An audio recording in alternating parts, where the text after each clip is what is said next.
Bueno, muy bien, segundo bloque, estamos con Rubén Arévalo y por supuesto vamos a hablar de estos temas que nos interesan a todos acerca de las rutas, tanto provinciales como también algunas nacionales.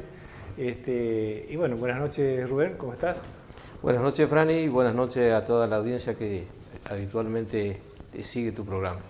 Bueno, recién en el bloque 1 estuvimos hablando un poquito de lo que eran estas licitaciones, de algún caso fraudulentas o espejo, que ocurrieron con la obra pública a nivel nacional. ¿Qué reflexión tenés vos con respecto a este tema que, por ser de vialidad, seguramente este tema los toca, digamos así, como de lejos, ¿no? Bueno, lo que nosotros tenemos el conocimiento es por la información, ¿no es cierto? Ya que en la provincia son muy pocas las rutas construidas, la obra pública vial, digamos, es muy poca, simplemente la que se ha visto siempre es, digamos, son rutas nacionales, el caso de la Ruta 12, la Ruta Nacional 14 con su autovía, la Ruta Nacional 18, también que es autovía, ¿no es cierto?, que uniría la costa del Uruguay con la costa del Paraná para hacer ese famoso intercambio del centro, ¿no es cierto?, con Santa Fe y Córdoba. Pero, digamos, estas obras nacionales siempre acarrearon como extensión de obra hacer acceso a las localidades, ¿no es cierto?, que es lo que normalmente se aprovecha cuando una mega obra está en funcionamiento. Por supuesto, la Nacional 127 nosotros la padecemos hasta el día de hoy. Esa obra estuvo con los obradores montados, ¿no es cierto? Hubo un obrador acá en Los Conquistadores, la empresa Eleprint, que hizo su parte desde Federal hasta Miñones. Ahí finalizaba el tramo que tenían y el otro tramo arrancaba en inmediaciones de la estancia Buena Esperanza hasta el puesto caminero de Entre Ríos, ¿no es cierto?, con límite con Corrientes. Así que esa empresa cumplió, digamos, en una etapa, porque el proyecto de esa obra era la reparación de todas las losas de hormigón, un ensanche, ¿no es cierto?, colector de todo lo que sea agua, que es ese trabajo que los que lo transitamos hemos visto, ¿no es cierto?, que se hizo una excavación, se colocó una membrana geotextil calzada con piedra para que sirviera de drenaje, después se la pavimentó y después para finalizar venía una carpeta, ¿no es cierto?, ese es el proyecto de la obra. Las otras dos empresas o los otros dos tramos, digamos, que estuvieron, que quedaron intermedio, como el caso de desde Miñones hasta Buena Esperanza, la empresa se montó pero no se fue, y la otra estaba en Cuatro Bocas, Claro. Y también montó obrador y después se desaparecieron, así que algo de lo que se habla y lo que se dice seguramente ocurrió ahí, ¿no? Ya estando más sobre todo en lo que hace a nuestras rutas entrerrianas, uno de los temas que aparece siempre en los medios, tanto gráficos como televisivos, son los accidentes de ruta. Y preparé alguna foto como para ilustrarnos un poquito y, bueno, hablar un poquito acerca de estos accidentes. Ahí tenemos una, creo que es la primera. Esa fue emblemática porque justamente nadie se explicaba cómo ese auto había ido a parar arriba del techo de esa garita. Sí, sí. Después hubieron explicaciones, algo había que ver con hidroplaneo, pero no sé si eso es realmente así o bueno, realmente es algo inexplicable, un accidente de esa característica, ¿no? Bueno, he visto esa información y fue, digamos, algo espectacular lo que ocurrió con se fue que era un oficial de policía que Sí. iba transitando. Bueno, el hidroplaneo normalmente ocurre cuando en la calzada se acumula agua y es la mayoría de las veces por falta de mantenimiento, ¿no es cierto? Al respecto de este tema, me he informado de que la ruta 14, la autovía 14, digamos, que se construyó, ¿no es cierto?, otra ruta paralela para formar la autovía, desde que se concluyó la obra a la fecha no ha sido entregada, o sea que por lo tanto la empresa que tiene a cargo la explotación de la autovía, ¿no es cierto?, no la recibió, por lo tanto no puede mantenerla hasta tanto eso no esté encuadrada dentro de su responsabilidad. A todo esto nosotros que también ocasionalmente transitamos en días de mal tiempo, hemos visto que la Ruta 14 está muy deformada, tanto la mano donde va el tránsito pesado.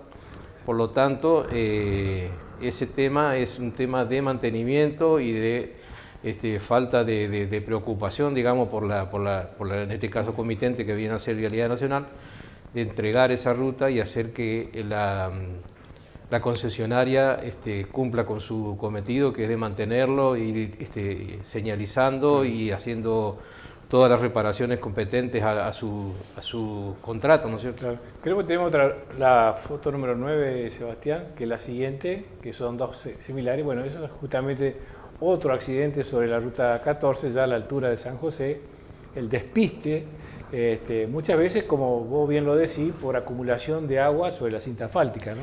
Sí, en este caso, digamos, la autovía, ¿no es cierto?, tiene dos trochas en el mismo sentido. El sentido lento, que es el de la mano derecha, está hecho para el tránsito pesado y es el que más se deforma, ¿no es cierto?, en la época de verano, cuando las temperaturas son muy altas. El pavimento de asfalto tiene una afluencia, digamos, una deformación que va haciendo por el exceso de carga o por el exceso de tránsito, y eso a la vez hace que cuando en el invierno la temperatura sea contraria, ¿no es cierto?, ese pavimento se contrae y va formándose pequeños charcos en las deformaciones y hace que también se escurra y pueda empezar a haber pequeños reventones, ¿no es cierto?, de la carpeta, que es lo que causa este problema, ¿no es cierto? La siguiente foto, Sebastián, es esa. Bueno, justamente es el mismo vehículo que termina la banquina, ¿no?, muy cerca de un puente, ¿no? Exacto. Como sí. consecuencia de ese despiste que vemos allí.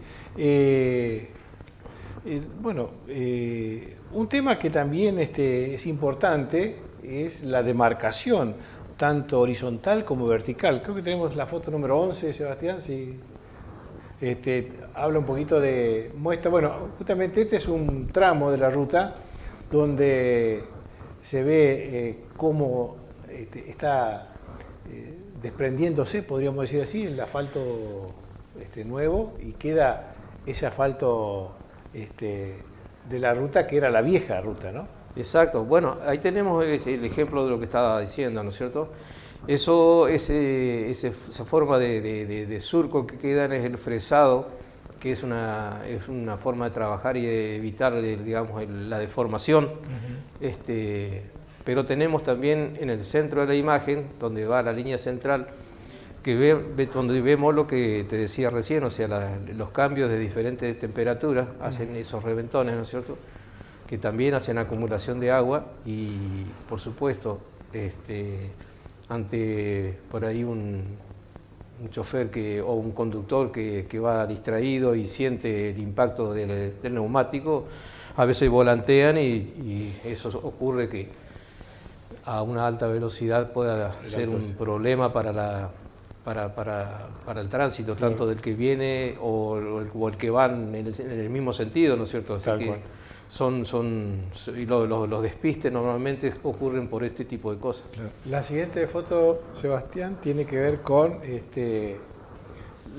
una ruta es a Misiones, en territorio misionero, muy buena ruta tiene Misiones, sí, muy se bien destaca demarcada, por eso Misiones. Sí, y bueno, allí también podremos ver la línea blanca y las líneas paralelas amarillas que tienen la indicación de no pasar, ¿no?, para un carril o para el otro, ¿no? Convengamos que Misiones, aparte de tener muy buenas rutas, la topografía hace que deban tener extremadamente cuidado, ¿no es cierto?, y la demarcación es fundamental. ¿Por qué? Porque tienen un suelo arcilloso que es muy, que tiñe, digamos, la calzada, y en cualquier momento puede uno no ver la demarcación, ¿no es cierto?, o en el caso de grandes lluvias o las salidas de las propiedades del campo, y esto se tiñe y es peligroso, por lo tanto tienen que mantener siempre la demarcación horizontal en perfecto estado, y eso lo hace Misiones siempre. Claro. La siguiente foto, Sebastián, la número 13, tiene que ver con... bueno, este justamente lo traje porque era muy importante esa doble línea y algo tiene que ver la pintura también que vos estabas mencionando. Sí, el producto con el que se va haciendo la demarcación, digamos, es una resina a alta temperatura, unos 140 grados, 150 grados. Una máquina lo va inyectando y a la vez le va agregando una microesfera de vidrio, ¿no es cierto?, que es como un azúcar, digamos, tendría el aspecto de un paquete de azúcar, y eso hace que cuando se ilumina de noche, esas microesferas que quedan pegadas en la resina refractarias. Hacen la reflexión de la luz. Claro. La siguiente foto, Sebastián, tiene que ver ya con una blanca y una amarilla, que son las líneas que van... bueno, exacto. Ahí. En el caso de la doble línea amarilla, esa, digamos, prohíbe el intercruce de vehículos, ¿no es cierto? El sobrepaso, digamos, para hablar como corresponde. Y en el caso de línea amarilla y línea blanca, depende de la ubicación del lado que esté la línea blanca, permite el sobrepaso hacia la mano contraria. Claro. La siguiente foto tiene que ver con demarcaciones que se hacen, bueno, en un acceso, en un cruce de ruta, donde allí es una ruta de Entre Ríos, cerca de, bueno, el cartel estaba un poquito más indicando allí, es una ruta entrerriana, obreros de vialidad están haciendo esta demarcación, ¿no? Sí, normalmente esa demarcación se llama banda logarítmica, que se usa y digamos la aplicación de esa banda en una cantidad de medidas hace que cuando el vehículo va avanzando tenga que aminorar la velocidad, porque el impacto hace que cuando uno lo escuche le dé la sensación de que va a mucha velocidad, entonces empieza tac, tac, tac, tac, tac, tac, tac, ¿no es cierto? En algunos casos yo he visto que esa línea blanca hay un stop, una marca de pare, porque bueno, aquí no se ve en esta foto, pero va a correr perpendicular una ruta importante, ¿no? Claro, en el caso estamos viendo ahí los accesos tanto izquierdo como derecho, que son accesos de menor importancia a una ruta importante como la que se ve. En ese caso los stops están en las arterias de menor importancia, ¿no es cierto? Accesos, digamos, a ruta. En los cruces de ruta siempre funcionan, digamos, de la forma que funcione la rotonda, ¿no es cierto? Eso es lo que mejor deriva, digamos, el tránsito.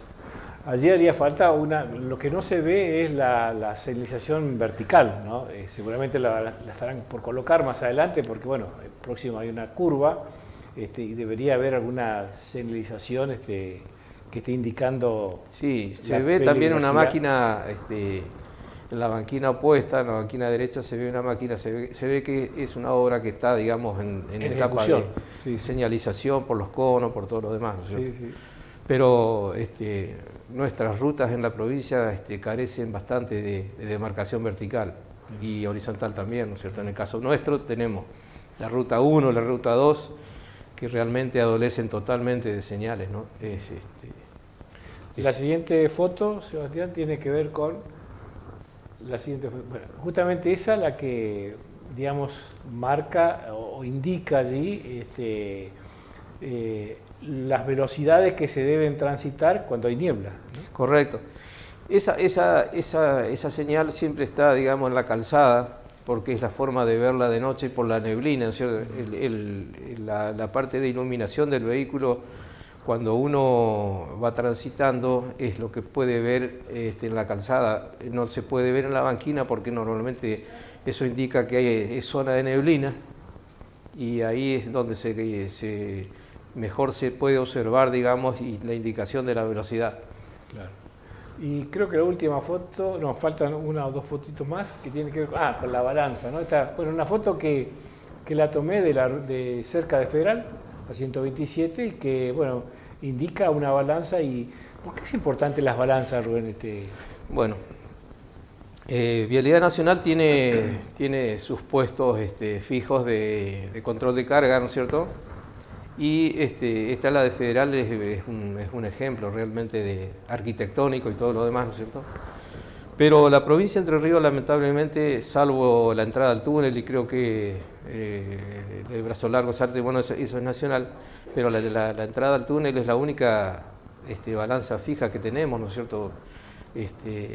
La provincia carece totalmente de este tipo de controles, ¿no es cierto? No es que no los tenga, sino que no los hace porque los decomisos, ¿no es cierto?, en el caso de tener que decomisar una carga por exceso, deben quedar en la ruta, ¿no es cierto?, a resguardo de nadie. Claro. Y es imperioso que eso tenga que suceder porque el dueño de la carga tiene un plazo perentorio para retirarla, así que tiene que estar en guarda, y eso no ocurre, ¿no es cierto? Acá han puesto balanzas móviles en Feliciano, en Los Conquistadores, y lamentablemente los decomisos que hicieron se perdieron, y después eso termina casi siempre redundando en que se arregle de otra forma, digamos, la multa y no llegue a hacer una infracción que sea recaudada por el erario provincial, ¿no es cierto? Estaría faltando allí las playas de descarga, ¿no? Sí, en realidad tendría que haber balanzas o como es controles de carga fijo, como lo tienen todas las provincias, Córdoba, Corrientes, en las rutas, y que allí se efectúe realmente un decomiso y quede en guarda, porque esos controles de carga tienen personal permanente, así que... Claro. La última foto tiene que ver con un tema que es muy preocupante cuando uno viaja para el lado de Concordia, por la 14. Esos, nosotros los llamamos huellones, pero son deformaciones de la cinta asfáltica, ¿no? Esa deformación justamente es la que hablábamos al principio, ¿no es cierto? Ahí vemos, está perfectamente graficado la trocha de tránsito pesado, ¿no es cierto? Y seguramente en este tramo no esté esta parte que haya sido cedida al concesionario para que lo mantenga, ¿no es cierto? Por lo tanto, nadie puede exigirle que lo haga si no está cedido, digamos, como corresponde, ¿no es cierto?, entregada la obra. Sí, pero nosotros, por lo menos cuando transitamos en algunas rutas de esta característica, el peligro que es cuando llueve, ¿no? Porque ahí sí se deposita esa agua, y si uno no tiene buenos neumáticos con cierta, digamos así, nuevos, es muy probable que ese golpe que te pega el auto cuando chocas Acá tenés dos efectos adversos para el otro tránsito, para la otra trocha. Una es el agua que desaloja el vehículo pesado, en el caso de un camión, ¿no es cierto? Depende de los vientos que predominen en el momento que estás transitando. Hace que la trocha donde vos vas a hacer el sobrepaso no puedas ver hacia adelante, ¿no es cierto? Ese es uno de los grandes problemas que hay. Y la otra, ¿no es cierto?, es que tengas que hacerlo sí o sí por alguna maniobra que pueda hacer un camión. Los camiones también se van sobrepasando en la ruta, así que sabemos que eso ocurre. Y si un camión hace un sobrepaso en un lugar donde la visibilidad no es buena, puede ser que tengas que maniobrar hacia la mano del tránsito pesado y te encuentres con algo así y te tengas que ir a la banquina, ¿no? Claro. O sea, entrando un poquito más en el tema de vialidad provincial, digamos, gracias Sebastián, el tema de la capacitación del personal, ¿cómo ves que digamos, ya está jubilado, pero cómo crees que está o que ha estado la capacitación en cuanto, bueno, justamente la palabra lo dice, ¿no? Ir aprendiendo cada vez más sobre estos oficios, sobre esta profesionalidad que cada uno tiene, ¿no? Dentro de vialidad, ¿no? La capacitación, yo te diría que es nula, prácticamente nula. Yo creo que la capacitación estimula al operario, al obrero, porque los lleva, digamos, a un estado de entender muchas veces lo que está haciendo, ¿no es cierto?, que es lo fundamental. Hoy tenemos una gran carencia, digamos, de no digo de gente capaz, sino de gente capacitada para operar, digamos, en casos de tener que reconstruir un camino. Esta lluvia que estamos teniendo hoy, yo quisiera ver cómo vamos a transitar, ¿no es cierto?, los próximos días. Claro. Porque el estado precario de todas las arterias del departamento es Sí, impresionante. sobre todo, porque veíamos el año pasado algunas máquinas, sobre todo las brasileras, que eran los videos que estábamos trayendo, altamente tecnológicas, ¿no? Con mucha botonera, que uno decía, bueno, acá se necesita conocimiento, porque si no, de otra manera, es probable que uno cometa errores, ¿no? Sí, y eso la capacitación... La planta de equipos de vialidad provincial tiene esas máquinas. Claro. O sea, como estábamos hablando de las New Holland, por Claro. ejemplo, que son máquinas con una tecnología avanzada, como todo, ¿no es cierto? Bueno, y las otras máquinas que son las más viejas, las Fiat Hitachi, también tenían mucha tecnología. Esas eran totalmente electrónicas. Se desgonzaban, se desgonzan, se desplazan las cuchillas, podés hacer lo que quieras con una motor de esas. Actual, eso, digamos, la obra vial, las empresas constructoras tienen máquinas de ese tipo. Analizando un poco la historia de vialidad provincial, uno podría decir que estas personas idóneas, que muchas veces no tenían la instrucción educativa acorde muchas veces al oficio o a la profesión que estaban, o al cargo que estaban desempeñando, a pesar de estas falencias, uno observaba que con muy pocas herramientas había muy buenos caminos. ¿Qué ha pasado con esta gente? Si bien muchos se han jubilado, pero otros también quizás en algún momento el retiro voluntario pudo haber afectado la planta permanente de las personas de vialidad, y esto con el tiempo haya generado algún deterioro en los servicios.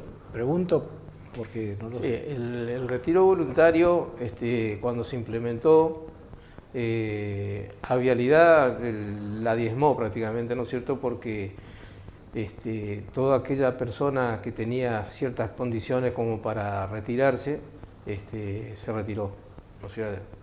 Entonces estaba en una edad productiva buena, la antigüedad en su cargo le servía, y fueron captados por las empresas privadas, ¿no es cierto? Claro. Así que se iban con una jubilación del 66% y entraban a trabajar en una empresa privada por 15, 20 años más y hacían su diferencia, ¿no es cierto? O sea, Vialidad tuvo una gran pérdida en el personal técnico,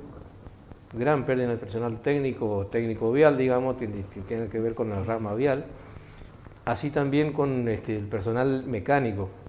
Vialidad tenía un taller que era envidia de cualquier empresa privada, claro, ¿no es cierto? Con toda la tecnología y con toda la gente preparada, digamos, porque Vialidad siempre fue, digamos, un organismo que se dedicó a capacitar a su propia planta, ¿no es cierto? La escuela técnico vial están los talleres, ¿no es cierto? Claro. Donde salían los egresados, los técnicos viales. Y así también los de mecánica, los mejores torneros de la zona estaban ahí, ¿no es cierto? O sea, ni las escuelas técnicas tenían tanta capacidad, digamos. La percepción que, por lo menos yo tengo cuando veo cerca un campamento de vialidad es, bueno, abandono sería una palabra que podría bien caracterizar a esas instalaciones, porque por ahí muchas máquinas deshuesadas en algunos casos y bueno, y uno no ve como muchas veces se ve en una empresa privada el movimiento de máquinas, la actividad que muchas veces se observa en establecimientos privados que tengan que ver con el rubro, ¿no? Exacto. En cambio, uno pasa por allí y ve como que, sí, como una desolación también podríamos decir, ¿no? No sé si está bien la percepción o estoy equivocado. Digo. Fue cambiando con el tiempo, fueron cambiando un montón de cosas, o sea, Vialidad fue involucionando, digamos, en todo este tiempo. Desde el momento que vino ese retiro voluntario, después la participación del gremio en la conducción de la repartición, yo creo que fue, para mi punto de vista, ¿no es cierto? Eso lo digo, digamos, como un análisis personal. Claro. Fue nocivo totalmente porque no puede ser juez y parte. Claro. Entonces eso fue lo más nocivo que le pudo haber pasado. Nosotros tuvimos 2 secretarios generales del gremio que fueron presidentes de vialidad, no que fueron funcionarios vocales o algo en el directorio, eran directamente los que cortaban digamos, las decisiones.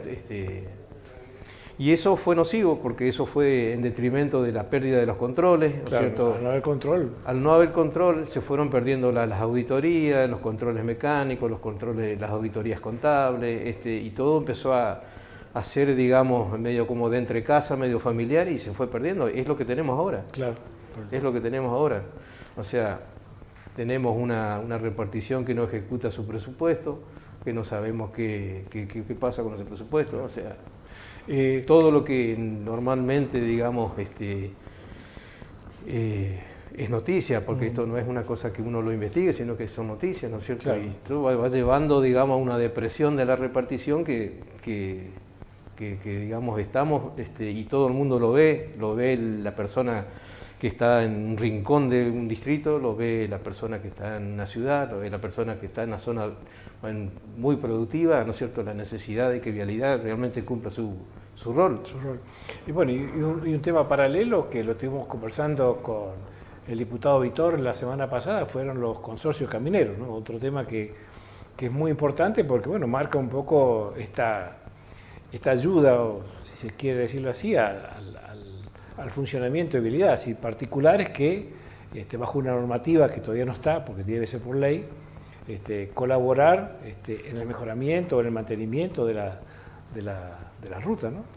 En realidad, en la provincia hay consorcios camineros funcionando. Sí, sí. Hay consorcios. Cuando yo recién ingresé a Vialidad, existían bajo la denominación de cotejos vial. Cotejo vial era el nombre, digamos, la figura legal.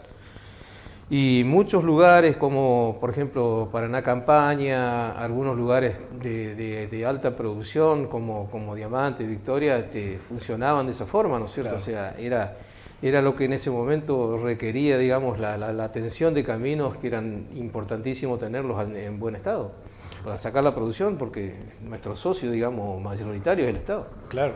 Acá se planteó una situación de unos vecinos de Víbora donde se ofrecían a comprar el ripio, donde inclusive pagar el gasoil, pero faltaba nada más que los camiones para traer el ripio y después las máquinas para desparramarlo, ¿no? Y no se ha podido todavía hasta ahora lograr estos temas, ¿no? Bueno, ahí tenemos imágenes de rutas que lamentablemente le falta mantenimiento, ¿no? Y reposición de ripio, ¿no? Vos fijate en esta ruta, si te tenés que cruzar con un camión que viene de frente, ¿cómo haces? Claro, imposible, ¿no? Imposible. Es imposible. Y hoy estamos ya, digamos, antes venía un camioncito, un chasis con los animales, hoy tenemos camiones de doble piso, que tienen, digamos, tracción integral, que pueden salir de cualquier zona, pero te encontrás en un lugar como este y no sé, claro. Y tiene que pasar el más grande, ¿no? Sí, seguro. O sea, el de mayor. Entonces es un gravísimo problema el abandono, digamos, que hay desde las cunetas. Por empezar, hay lugares donde el vecino va usando, digamos, por cuestiones de la sequía, los espacios entre la cuneta y el alambrado, ¿no es cierto?, para colocar un boyero y poder tener unos animalitos afuera, que eso se entiende, pero bueno, para eso también están las movilidades de Vialidad o las comisarías, ¿no es cierto?, para notificar a la gente que el día tal levanten claro. los boyeros, que se va a trabajar y después lo vuelven a colocar, ¿no es cierto? Eso se hizo siempre, ¿no? Pero acá lo que está ocurriendo es que al encontrar los boyeros, la máquina pasa más al centro de la ruta y cuando menos acordamos tenemos una senda como tenemos ahí, ¿no? Tal cual.